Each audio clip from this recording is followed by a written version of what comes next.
আসসালামু আলাইকুম বন্ধুরা, আপনারা দেখতেছেন আব্দুল্লাহ আহমেদ ইউটিউব চ্যানেল। আমি আব্দুল্লাহ আছি আপনাদের সাথে। এআই এর মাধ্যমে কিন্তু খুব সহজেই প্রফেশনাল ভাবে ফটো এডিট করতে পারবেন। এখানে দেখুন আমি কিন্তু একটা ফটো এডিট করে গেছি, ঠিক আছে? আপনারা জাস্ট এই যে এখানে ট্যাপ দিবেন, এখানে ট্যাপ দেওয়ার সাথে, সাথে কিন্তু আপনাদের ফটোটা কিন্তু ভাই অটোমেটিক এডিট হয়ে যাবে। এখানে দেখুন আমি ট্যাপ দিলাম। ট্যাপ দেওয়ার সাথে, সাথে কিন্তু ভাই ফটোটা দেখুন ভাই কত সুন্দরভাবে কিন্তু ব্যাকগ্রাউন্ডটা রিমুভ হয়ে ফটোটা কিন্তু এডিট হয়ে গেল, ঠিক আছে? আপনি ভাই জীবনে কখনো ফটো এডিট করেননি? আজকের এই ভিডিওটা দেখলে আপনি খুব সহজেই কিন্তু ফটো এডিট করতে পারবেন। এখানে আরেকটা গুরুত্বপূর্ণ বিষয় হচ্ছে কি আপনার এখানে কিন্তু ভাই কোনো কিছু করা লাগবে না। ঠিক আছে? আপনি জাস্ট মুখে বলে দিবেন বা হাতে লিখে দিবেন যে আপনার ফটোটা ঠিক কিরকমভাবে এডিট করতে হবে। উনারাই কিন্তু ভাই মাত্র ৩০ সেকেন্ডে কিন্তু ভাই খুব প্রফেশনাল ভাবে আপনার ফটোটা ঠিক এরকমভাবে এডিট করে দিবে। ঠিক আছে? এখানে আমার এখানে দেখুন ৪ রকমের কিন্তু ফটো তারা তৈরি করে দিল। এখানে যদি সেই ফটোগুলো ভালো না লাগে তো এখানে দেখুন একটা অ্যারো আইকন আছে। এই অ্যারো আইকনে ট্যাপ দিলে কিন্তু আরো অনেকগুলো ফটো আপনারা পাবেন। যে ফটোটা আপনাদের ভালো লাগে সেই ফটোটা কিন্তু আপনারা নিতে পারবেন। তো বন্ধু এখানে কেমনে কি করবেন A to Z আমি আজকে দেখাবো, আপনারা আমার সাথেই থাকবেন। তো বন্ধুরা চলুন আমরা মূল ভিডিওতে চলে যাই। তো বন্ধুরা আমি ভিডিওর মূল কাজে চলে আসলাম। আপনারা এআই মাধ্যমে কিভাবে প্রফেশনাল বা ফটো এডিট করবেন সেটা দেখানোর জন্য। তো সর্বপ্রথম আমরা চলে আসবেন Google Chrome ব্রাউজার। আসার সাথে, সাথে ঠিক এরকম একটা ইন্টারফেস শো করবে। তো যখন ইন্টারফেসটা শো করবে এখানে আপনারা সার্চ বক্স পাবেন, ঠিক আছে? সার্চ বক্সে লিখতে হবে, এখানে কি লিখতে হবে আমি আপনাদেরকে দেখাচ্ছি। এখানে লিখতে হবে Adobe Firefly, ঠিক আছে? তো আমি এখান থেকে লিখে দিতে আসি Adobe, ঠিক আছে? একটা স্পেস দিবেন, Adobe লিখে একটা স্পেস দিবেন, তারপর লিখবেন FRIE, ঠিক আছে? তারপরে দিবেন তারপরে দিবেন হচ্ছে FLI, ঠিক আছে? Adobe Firefly লেখার সাথে সাথেই আপনারা এখান থেকে সার্চ করে দিবেন। তো বন্ধু সার্চ করার সাথে, সাথে, সাথে কিন্তু ঠিক এরকম একটা ইন্টারফেস শো করবে। এখানে দেখুন সর্বপ্রথম একটা লিঙ্ক চলে আসলো, আপনারা এই লিঙ্কে ট্যাপ দিয়ে দিবেন। লিঙ্কে ট্যাপ দেওয়ার সাথে, সাথে কিন্তু আপনাদেরকে নতুন আরেকটা ইন্টারফেসে নিয়ে আসবে। তো যখন এই ইন্টারফেসটা চলে আসবে এখানে দেখুন লেখা আছে সাইন আপ, আপনারা এখান থেকে সাইন আপে ট্যাপ দিয়ে দিবেন। সাইন আপে ট্যাপ দেওয়ার সাথে, সাথে কিন্তু বন্ধুরা আপনাদেরকে একটা ইন্টারফেসে নিয়ে আসবে। এখানে দেখুন ৩ রকমের ভাবে আপনারা সাইন আপ করতে পারবেন। একটা হচ্ছে গুগলের মাধ্যমে, আরেকটা হচ্ছে ফেসবুকের মাধ্যমে, আরেকটা হচ্ছে অ্যাপেল আইডি। ঠিক আছে? আপনার যদি অ্যাপেল আইডি থাকে তাহলে কিন্তু খুব সহজে এখান থেকে লগইন করতে পারবেন। তো আমি এখান থেকে জিমেইলের মাধ্যমে লগইন হয়ে যাচ্ছি। ঠিক আছে? আমি এখানে জিমেইলে ট্যাপ দিয়ে দিলাম। আপনারা চাইলে ফেসবুকের মাধ্যমে লগইন হতে পারেন বা ইয়ের মাধ্যমে লগইন হতে পারেন। ঠিক আছে? তো আমি এখান থেকে এই জিমেইলটা দিয়ে লগইন হবো। আমি এই জিমেইলটার উপর ট্যাপ দিলাম। এই জিমেইলটার মধ্যে ট্যাপ দেওয়ার সাথে, সাথে কিন্তু আমার নতুন আরেকটা ইন্টারফেসে নিয়ে যাবে। ঠিক আছে ভাই? আজকে কিন্তু ভাই খুবই গুরুত্বপূর্ণ একটা কাজ শিখতে পারবেন। ঠিক আছে? আপনারা আমার সাথেই থাকবেন। তো এখানে একটু লোডিং হবে। লোডিং হওয়া পর্যন্ত আমরা একটু ওয়েট করে নিব। ওকে, আমার অলরেডি কিন্তু সাইন ইন কমপ্লিট। ঠিক আছে? মানে সাইন আপ কমপ্লিট। তো যখন আমাদের সাইন আপটা কমপ্লিট হয়ে যাবে এখানে দেখুন একটা লোগো শো করবে। এখানে কিন্তু ফার্স্টে কিন্তু সাইন আপ লেখা শো করতে হয়। এখানে এখন একটা লোগো শো করতেছে। তো লোগোটা দেখে আপনারা সিওর হবেন যে আপনাদের সাইন আপটা কমপ্লিট হইছে কিনা। ঠিক আছে? তো সাইন আপটা কমপ্লিট হওয়ার পর এখন ফটোটা এডিট করার জন্য আমরা এখান থেকে একটু স্ক্রল করে নিচে চলে আসবেন। এখানে দেখুন আমি একটু নিচে চলে আসলাম। আসার সাথে, সাথে এখানে দেখুন একটা অপশন চলে আসবে। এখান থেকে আপনি এই অপশনে ট্যাপ দিয়ে দিবেন। ঠিক আছে?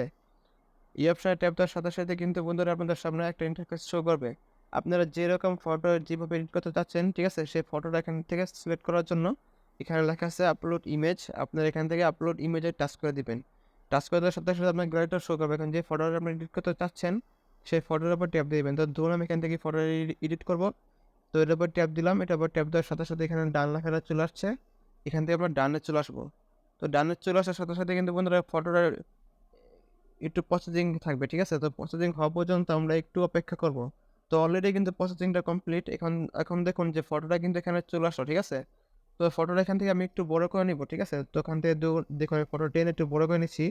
আপনারা ফটো একটু বড় করে নেবেন। ঠিক আছে? মানে যেরকম রাখলে ভালো দেখায়। ঠিক আছে? তো বড় করে নেওয়ার পর এখানে দেখুন লেখা আছে ব্যাকগ্রাউন্ড। আপনারা এখান থেকে ব্যাকগ্রাউন্ডে টাচ করে দিবেন। ব্যাকগ্রাউন্ডে টাচ করে দেওয়ার সাথে, সাথে কিন্তু বন্ধুরা আপনাদের সামনে একটা ইন্টারফেস শো করবে। তো ততক্ষণ একটু ওয়েট করবেন। ঠিক আছে? এখানে কিন্তু ফটোর যে ব্যাকগ্রাউন্ড আছে সেই ব্যাকগ্রাউন্ডটা কিন্তু রিমুভ হয়ে যাবে। হ্যাঁ? তো রিমুভ হওয়া পর্যন্ত আমরা একটু অপেক্ষা করে নিব। তো বন্ধুরা অলরেডি আমার লোডিং কমপ্লিট। এখন দেখুন এখানে যে ব্যাকগ্রাউন্ডটা ছিল সেটা কিন্তু রিমুভ হয়ে গেছে। ঠিক আছে? তো এখন এটাকে নিজের মতন এডিট করার জন্য এখানে আমরা সার্চ বক্স পাবেন। এই সার্চ বক্সে লিখবেন কিভাবে এডিট করতে তাদের সেই ফটোটা এখানে আমরা লিখে দিবেন। ঠিক আছে? তো আমি এখান থেকে পেস্ট করে দিচ্ছি। আগে লিখে রেখেছিলাম, এখান থেকে আমি পেস্ট করে দিব। ঠিক আছে? এখানে যখন চাপ দিয়ে ধরলাম তো এখান থেকে পেস্ট লেখাটা চলে আসলো। পেস্টে ট্যাপ দিব। ট্যাপ দেওয়ার সাথে, সাথে কিন্তু লেখাটা যেখানে পেস্ট হয়ে গেছে দেখুন। আমি এখানে লিখেছিলাম যে মনোরম দৃশ্য রোমান্টিক ব্যাকগ্রাউন্ড। ঠিক আছে? তো আমি এখান থেকে এই লেখাটা লিখে দিলাম। তো আপনাদের লেখা হইলে এখানে দেখুন লেখা আছে জেনারেট। আপনারা জেনারেট ট্যাপ দিয়ে দিবেন। চ্যানেলে ট্যাপ দেওয়ার সাথে সাথে কিন্তু বন্ধুরা আপনারা কিন্তু আপনাদের ফটোটাকে খুব সুন্দর করে এডিট করে দিবে, ঠিক আছে? তো একটু সময় লাগতে পারে, ততক্ষণ আমরা একটু অপেক্ষা করব। তো বন্ধুরা আপনারা একটু খেয়াল করে দেখুন, ওনারা কিন্তু আমাকে 4 রকমের 4টা ফটো কিন্তু এডিট করে দিবে, ঠিক আছে? এখানে দেখুন একটা, ঠিক আছে? এখানে একটা, এখানে একটা, ঠিক আছে? আর এই যে এখানে একটা, হ্যাঁ? ওনারা কিন্তু 4 রকমের 4টা ফটো আমাকে এডিট করে দেবে। এখানে যখন ট্যাপ দিলাম সাথে সাথে কিন্তু ফটোটা এডিট হয়ে গেল, ঠিক আছে? এখানে দেখুন ট্যাপ দিলাম সাথে সাথে এডিট হয়ে গেল। ট্যাপ দিলাম সাথে সাথে ভাই ফটোটা এডিট হচ্ছে, ঠিক আছে ভাই? এখানে কিন্তু ভাই খুব সহজে একদম প্রফেশনাল ভাবে ফটো এডিট করতে পারবেন, ঠিক আছে? তো এখানে 4টা ফটো আমাকে ওনারা সাজেস্ট করে দিচ্ছে, ঠিক আছে? আপনাদের ক্ষেত্রে যদি 4টা ফটো ভালো না লাগে, তারপর এখানে দেখুন আপনারা একটা অ্যারো আইকন পাবেন। এই অ্যারো আইকনে ট্যাপ দিলে কিন্তু আরো অনেকগুলো ফটো এখান থেকে শো করবে। তো যে ফটোটা আপনাদের ভালো লাগবে সেই ফটোটা এখান থেকে সেট করে নেবেন, ঠিক আছে? তো আমার ক্ষেত্রে ধরুন এখান থেকে যেই ফটোটা ভালো লাগলো, তো আমি এখানে ফটোটা রাখবো, ঠিক আছে? তো সব কাজ সাজানোর পর এখান থেকে এখন এই ফটোটাকে সেভ করে গ্যালারিতে নেওয়ার জন্য এখানে দেখুন কিছু থ্রি ডট অপশন পাবেন। এই থ্রি ডট অপশনে টাচ করে দিবেন। এই থ্রি ডট অপশনে ট্যাপ দেওয়ার সাথে সাথে বন্ধুরা এখানে দেখুন ডাউনলোড লেখাটা চলে আসবে। এখান থেকে আপনার ডাউনলোডে ট্যাপ দিয়ে দিবেন। ডাউনলোডে ট্যাপ দেওয়ার সাথে সাথে কিন্তু বন্ধুরা এই ফটোটা আপনাদের গ্যালারিতে চলে যাবে। তো আমার কাছে একটা টপ আপ আছে, তো এখান থেকে আমি টপ আপটা অ্যাকসেপ্ট করবো, ঠিক আছে? তো এখান থেকে আমি এখানে দেখুন কনফার্ম লেখা আছে, এখান থেকে কনফার্মে ট্যাপ দিব। আপনাদের ক্ষেত্রে যদি এরকম কিছু আসে তাহলে কনফার্মে ট্যাপ দিয়ে দিবেন। তো এই কনফার্মে ট্যাপ দেওয়ার সাথে সাথে কিন্তু বন্ধুরা ফটোটা দেখুন ডাউনলোডিং হওয়া মানে শুরু হয়ে গেছে। এখন ডাউনলোড হয়ে ফটোটা কিন্তু আমার গ্যালারিতে চলে যাবে বন্ধুরা। তো বন্ধুরা এই ভিডিওটা যদি আপনাদের ভালো লাগে অথবা উপকার আসে, তাহলে বন্ধুরা সাপোর্ট দিবেন, সাথে থাকবেন। দেখা হবে নতুন একটা ভিডিওতে। আসসালামু আলাইকুম।